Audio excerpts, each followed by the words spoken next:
张继科发球。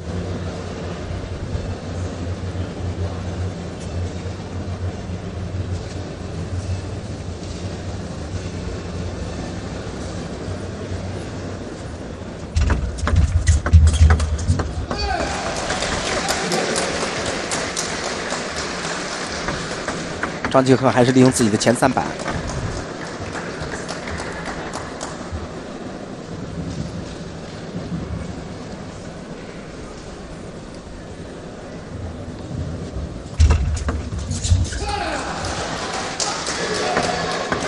确实，我们这次比赛能够放到唐山滦县，也是大家俗称滦州。那么得益于当地政府的支持，特别是庞大集团啊，在2010年的时候，他们曾向国家上缴利税10.3亿元，为3万多人提供就业的机会。而云南汇通公司呢，也承担了滦州古城的兴建，为滦州的建设做出巨大的贡献。我们感谢他们。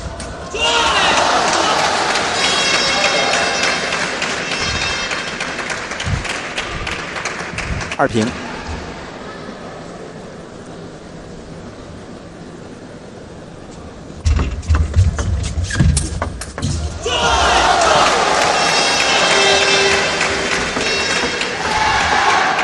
许昕呢是来自上海啊，想到上海的选手，自然想起他这种细腻委婉的风格。但是今天呢，我看到许昕在场上表现的这种彪悍凶拼的劲头啊，似乎是超过了张继科。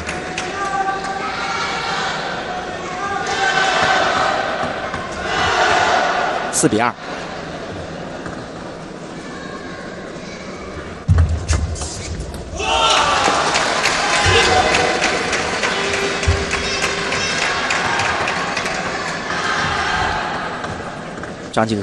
张继科刚才是侧身强打失误了。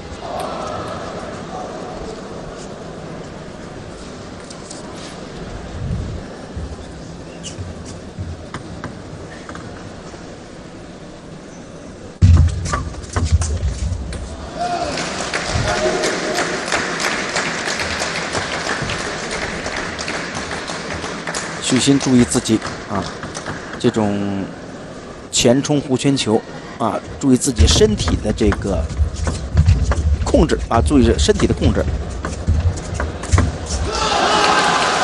张继科有变化，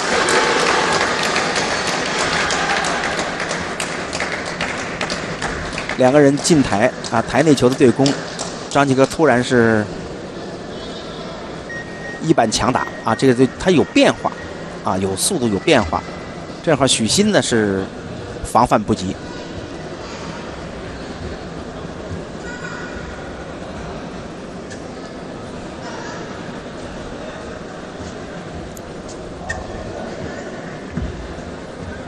4比5。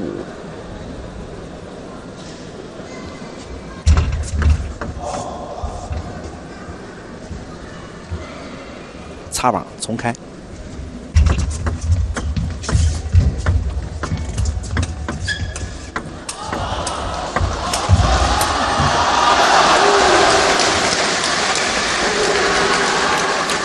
许昕跟对方远台对拉，这一分的失误，使得两个人打成了5比5平。张继科这名选手呢，他就是说，能够在落后的情况下，一分一分的追，一分一分的打。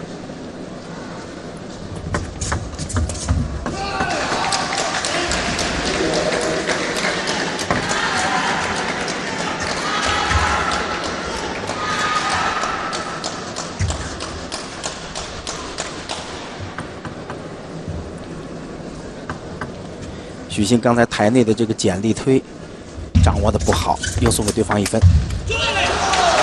漂亮！利用对方正手的扣杀失误，双方打成6比6平。两名选手都在国家队训练，彼此之间的优劣之处优势劣势可以说都是心知肚明。那么这场比赛来讲，就是说看谁能够一个是心态的积极，另外一个就是积极的上手，在比赛中啊，这个状态要好。其实两个人相差倒不大啊，相差不多。7-6。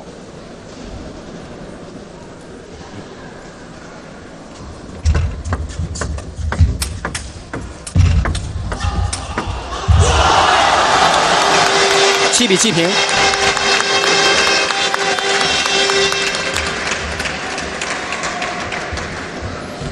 今天我们在比赛当中反复提到了马龙、张继科、许昕啊，他们被称为中国乒乓球男队的新生代的代表人物啊，也是3驾马车。2012年伦敦奥运会呢，谁能够搭上奥运的列车，这就要看未来这个一系列的比赛当中谁的成绩更好啊，谁更出色。那么眼前我们看到这乒超联赛呢，这是一个重要的参照指标啊，你在乒超联赛的表现，乒超联赛当中的成绩如何，这是一个重要的参考依据。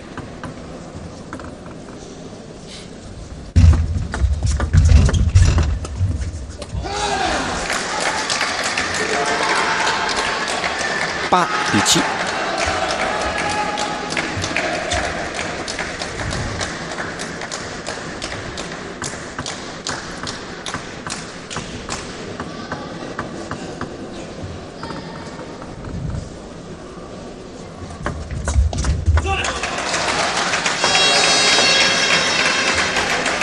张继科接发球失误，8-8。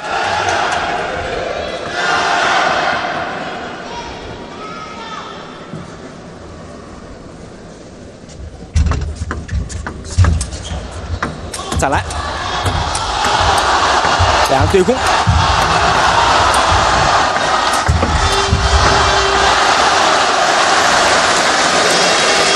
许昕已经推到了远台，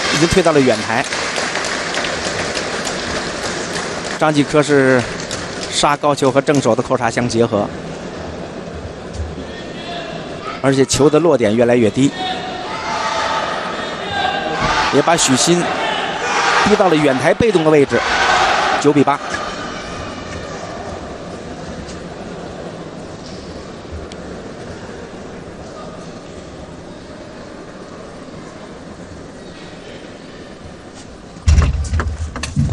漂亮。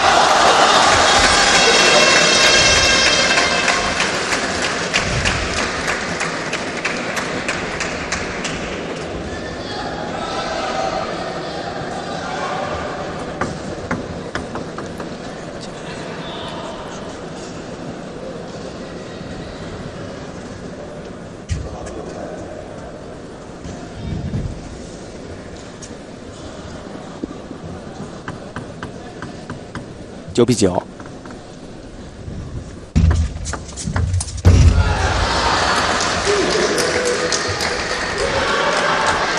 10-9。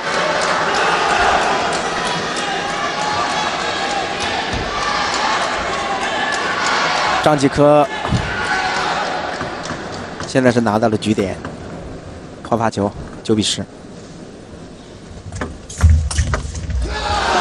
11-9。这样的话，张继科11-9。